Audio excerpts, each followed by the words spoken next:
और अगर ये विरोध है, अगर ये विद्रोह तुम्हारा आरक्षण के खिलाफ है, तो हिंदू मंदिर क्यों चल रहे हैं? हिंदुओं की बेटियों के साथ बदतमीजी क्यों हो रही है? और मैं तो भारत से भी बड़ा चिंतित हूं कि भारत ने जिस तरह से विरोध करना चाहिए था उस तरह का विरोध नहीं करा।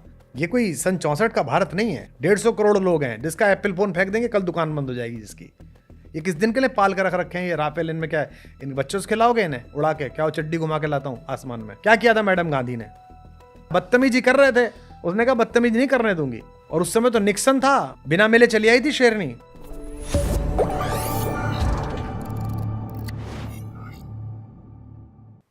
मैंने वीके सिंह सर का इंटरव्यू किया था और उन्होंने बताया कि तकरीब जब वो गए थे बांग्लादेश के अंदर तो हर आर्मी के कैंप में महिलाओं को रखा गया था नस्ल बदलने के लिए, केवल बच्चा पैदा करने के लिए।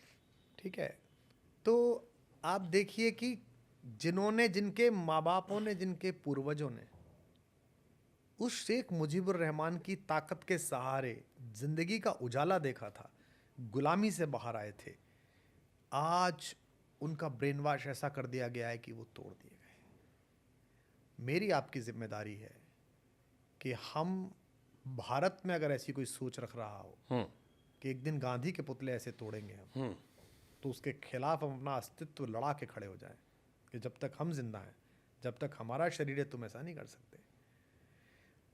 नोबेल पुरस्कार मिला है यूनुस साहब को, सफेद बाल हैं उनके, मुंह में दही जम गई उनके, एक बार नहीं निकला उनके मुंह से कि क्या बदतमीजी कर रहे हो।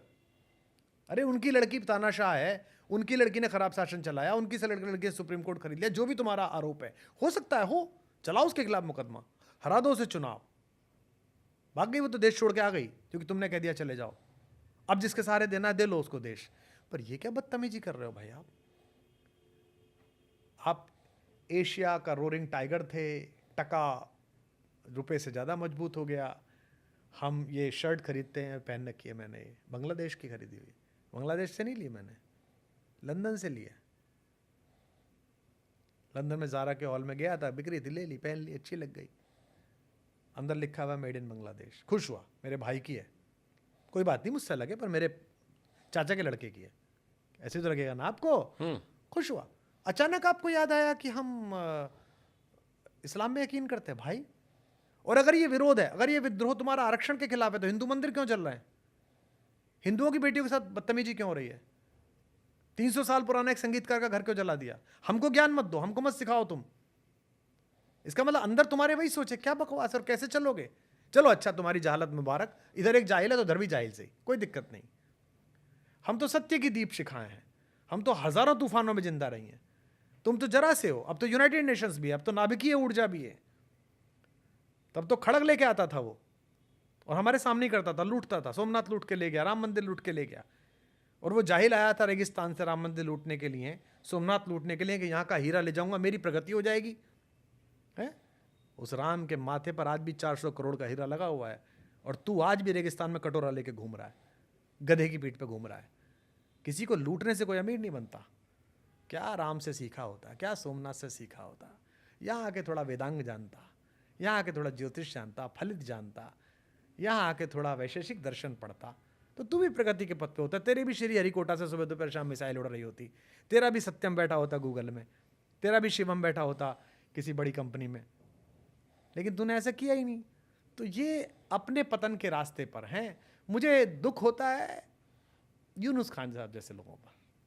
खैर इसीलिए वो बनाए गए, उन्होंने शायद अपनी कुर्सी से मोह हो गया होगा। कुर्सी में भी ताकत होती है ना सर। क्या ताकत होती है। मैं तो आज कॉल करने वाला हूँ कैलाश जी को, बड़े भाई साहब हमारे कैलाश सत्यार्थी जी, नोबेल वाले एक दूसरे से परिचित होते हैं, कि वो उनको कॉल करें। बल्कि मैं तो उनसे कहूँगा वो जाएं वहाँ, कोई तो खड़ा हो। नुआ खाली में वो खड़ा हो गया 40 किलो का बूढ़ा, जो भी हो रहा था, दोनों पक्षों ने अपने हथियार फेंक दिए। देश में एक आवाज नहीं है बांग्लादेश में। और मैं तो भारत से भी बड़ा चिंतित हूं कि भारत ने जिस तरह से विरोध करना चाहिए था उस तरह का विरोध नहीं करा। ये कोई सन 64 का भारत नहीं है, ये कोई सन 60 का भारत नहीं है, ये 2025 का भारत है। विश्व की औकात नहीं है हमें आंख दिखाने की। मार्केट हमारे ऊपर है, 150 करोड़ लोग हैं, जिसका एप्पल फोन फेंक देंगे कल दुकान बंद हो जाएगी जिसकी। तो हमें अपनी बात कहनी चाहिए वहाँ। अगर एक समाज इतना बड़ा वहाँ पर है जिसकी जड़ें भारत में भी हैं, अगर उसके साथ कुछ गलत हो रहा है तो आंख दिखानी चाहिए। ये किस दिन के लिए पाल कर रख रखे हैं ये राफेल? इनमें क्या है? इन बच्चों से खिलाओगे इन्हें उड़ा के? क्या वो चड्डी घुमा के लाता हूँ आसमान में? ये इसी दिन के लिए है कि बताओ तमीज में रहो, पड़ोस में रहना तमीज में रहो। पहले भी तो ऐसे ही किया था। क्या किया था मैडम गांधी ने?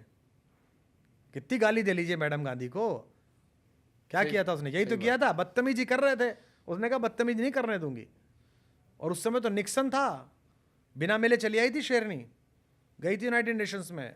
नटवर सिंह जी की किताब पढ़िए, one life is not enough, या पढ़िए आपने? उसमें लिखते हैं नटवर सिंह कि वहाँ से आ रहा था कॉल और मैंने पूछा मैडम वहाँ जाना, तो उन्होंने मुझसे पूछा कि तुम किसके लिए काम करते हो, मेरे लिए कि निक्सन के लिए? बोलो मैंने बहस बंद कर दी, क्योंकि प्रेसिडेंट से क्या जगह से आ रहा था, कम मिल के जाएगी नहीं जाएगी। गई और बिना मिले चली आई, आग दिखा दी।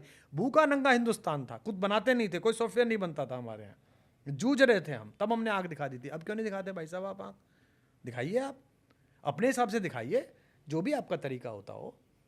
सो इसलिए कोई तो बोलेगा बॉस, हम तो बर्बाद इसी सिलसिले में कि बोलते रहते हैं। खूब बोला, हमने एक वर्ड के लिए कहा था, आपने हमें अच्छे से बोला, अच्छी बात, इसीलिए हमारा इंटरव्यू लंबा चला।